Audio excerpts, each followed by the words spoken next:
Okay, friends, so we are starting our new painting inspired by the artist Elouise Renouf using our cold colors blue, purple, and green. And I'm dabbing my paintbrush and I'm moving my wrist back and forth in an X or V motion. I'm getting a little bit of water on my brush to help me keep my paint from being too thick, and I'm filling up the entire paper as I work. And I'm really making sure that my craftsmanship is nice and neat.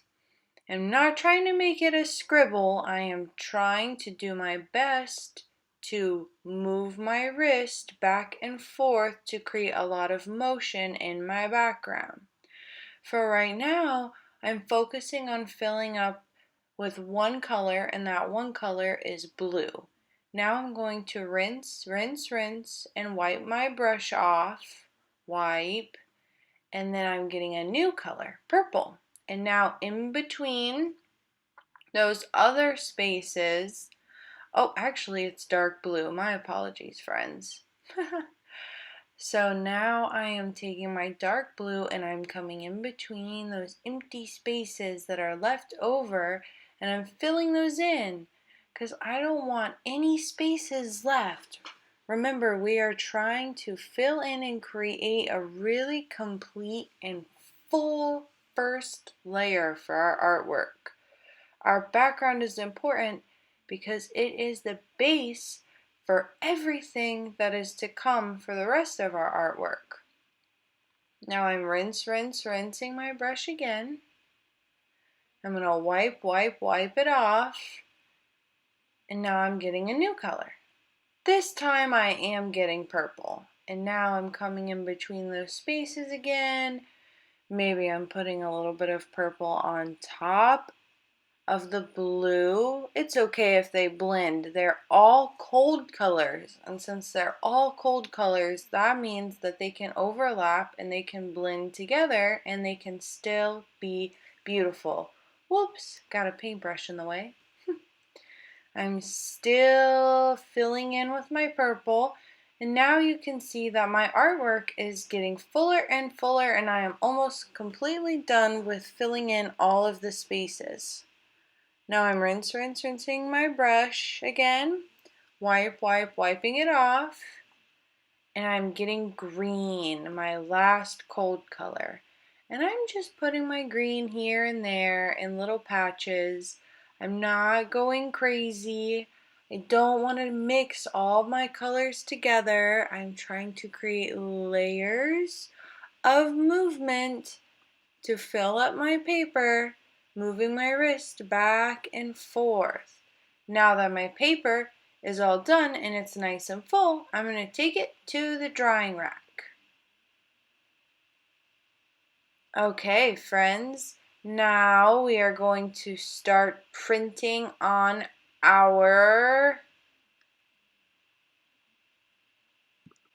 We are printing on our warm colored paper. So I've taken the bubble wrap and I have painted orange and yellow on it, and I'm really filling up that bubble wrap with my colors, and then I'm pressing it down on top of my red paper.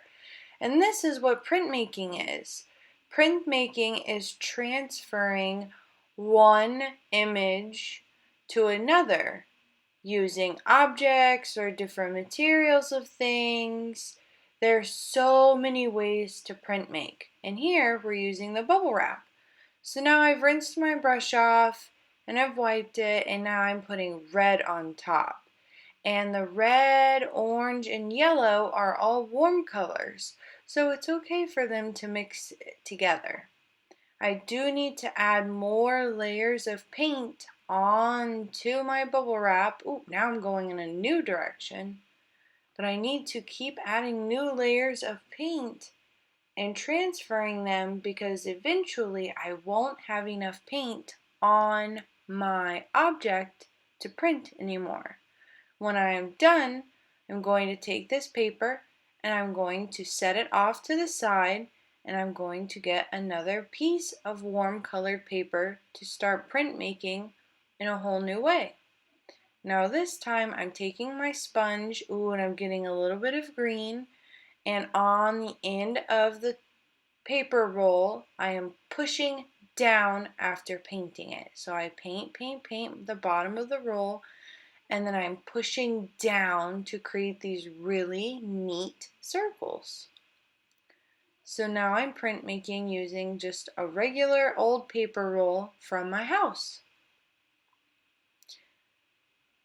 And I am creating rows of my circle. You can have tons of fun with it. You can even turn your roller around and try to create some new prints using the edge of the roller. Maybe I get a little bit of green or yellow, on my roller now and press down with a new color. There are lots of ways to have fun with using the different materials to print make with.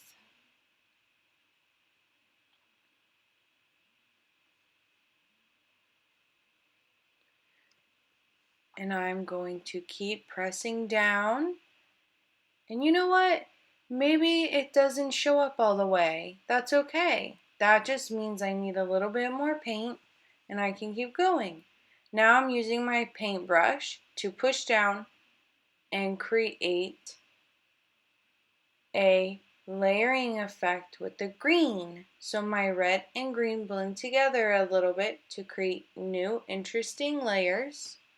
And it almost looks like the texture of a tree when I push the brush down using the red, because it is using the end of the paintbrush to create a little bit of a blurred edge. Now I'm getting some brown on the brush because during the fall we have brown leaves, and we're trying to make this a little bit of a fall inspired artwork. Now I'm just using some regular old styrofoam that I found that was left over, and I'm painting that, and I'm seeing what textures are coming from the styrofoam. I am taking my artwork and I'm going to go ahead and set that off to the side as well.